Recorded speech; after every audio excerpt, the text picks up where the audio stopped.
Hello, Internet friend. Today on Value Side, there's a cancer eating at our economy. It's our debt-based financial system. But does Washington get it? I'm David Ravel. Well, imagine a situation where nearly 4 cents of every dollar you earn is taken away, charged as a tax, yet contributes nothing. As a citizen, this charge provides no services, no schools, no national defense, no social services. In the words of economist Lacy Hunt, it is simply a dead weight loss. The expense we're talking about is the interest on our national debt, a charge that now exceeds $1 trillion per annum. It is all part of an interlocking, complex web of encumbrances that saddles every man, woman, and child in America. It's also the flashpoint that ignites one of the most public spats in the new Trump administration. Undoubtedly, you are aware of Elon Musk storming out of the White House. In an altercation fought mainly through their respective social media platforms, Musk owns X, formerly Twitter, Trump owns True Social, each was called names, accusations were made, and a level of pettiness reached that we've seldom seen in the upper echelons of government before. But setting aside the personal pettiness, at its heart was Musk's reactions to the big, beautiful bill, President Trump's budget for the next fiscal year. The Congressional Budget Office projects that this new bill, packed with substantial additional spending, will add $1.9 trillion to next year's deficit, and up to $4 trillion to the deficits over the next decade. Interestingly, the CBOE projection is very optimistic considering economic growth. The CBO assumes that the economy will grow at a 1.8% rate over that next decade. This is important, as more economic growth means higher tax revenue and thereby reduces government debt. But the latest report on the nation's economy, the GDP, shows that the economy shrank by 0.5%, and historically, any economic activity at this level would profoundly add to the government's deficits. You see, to boost the economy, the federal government continues to spend even though tax revenue declines, creating much greater deficits. So we're beginning to see just why Elon Musk was so upset. After all, he came to Washington expressly to curtail government deficits, to lower this unbridled spending. And President Trump has just rolled out the largest budget in history in total disregard for the nation's debt problem. To Musk, it must have seemed like all that work over at DOGE, the Department of Government Efficiency, was in vain. In one fell swoop, Trump has just upped spending by millions of levels over what Musk had saved through his DOGE spending cuts. Talk about going in opposite directions. For Musk, this must have been personal. After all, he had suffered severe blows to his reputation.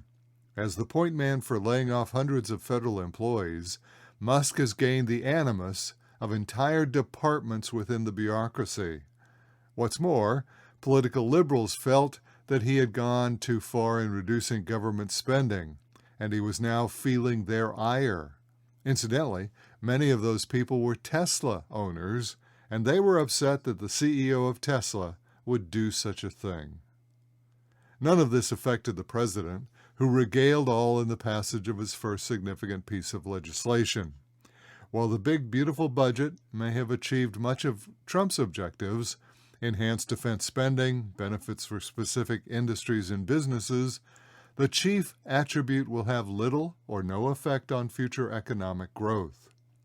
President Trump noted the importance of extending the tax cuts initiated during his first administration through the Tax Cuts and Jobs Act. Under the Tax Cuts and Jobs Act, which went into effect on January 1, 2018, individual tax rates for those who earned more than $9,500 per year were reduced, as well as certain additional deductions allowed. Additionally, there was a substantial reduction in the corporate income tax rate to a flat 21%. While these lower rates needed to be extended, reverting to the older higher rates would have been a significant drag on the economy. Moreover, maintaining a tax rate that has been in effect for 7 years, however, provides little or no current boost in economic activity. There is one point that the President makes that we'd like to take seriously. We began this discussion by noting Lacy Hunt's sentiment that interest on national debt is an economic deadweight loss. It contributes nothing to America's prosperity. Yet it costs over $1 trillion per year. If there's one person who would understand the cost of borrowing, it's the President. After all, almost every building that he has built has a mortgage, and the interest expense has been central to his success as a real estate developer. So when he says that the Federal Reserve needs to lower interest rates, Trump is speaking as a long-term borrower, and we ought to listen. A quick back-of-the-envelope analysis of the recent history of our national debt shows the inevitable impact of the Fed's policy on higher interest rates. In Q1 2022, before the Fed started raising rates, our national interest expense was $637 billion annually. Today, our interest expense is, as we indicated, nearly $1.1 trillion, almost double the interest expense in just 3 years. Why is this? Because the Federal Reserve raised its base interest rate from 0.12% to 4.33%. It was higher earlier, they've just reduced it. On a percentage basis, this is likely the most significant move in interest rates in our nation's history. Today, we're continuing to live off the benefits of the Fed's prior lower interest rates. For 2 years, from 2020 to 2022, the Fed instituted what Wall Street called ZRIP, zero interest rate policy. This means that we could borrow with little or no cost. The Fed began raising interest rates in the second quarter of 2022, 3 years ago. But any T-bond or note with a maturity of longer than 3 years continues with that lower rate. Over time, the lower interest rate will be replaced by a new prevailing rate as older bonds and notes are rolled over. A quick calculation reveals that currently we're paying an overall rate of just 0.3%, 0.3%, on the Treasury's debt. But that rate has risen 6 basis points in 3 years and will continue to rise as old debt matures and is replaced with new, higher interest rates. Now, the impact on U.S. Treasuries, the notes, bonds, and bills that make up most of our country's borrowings, has been substantial.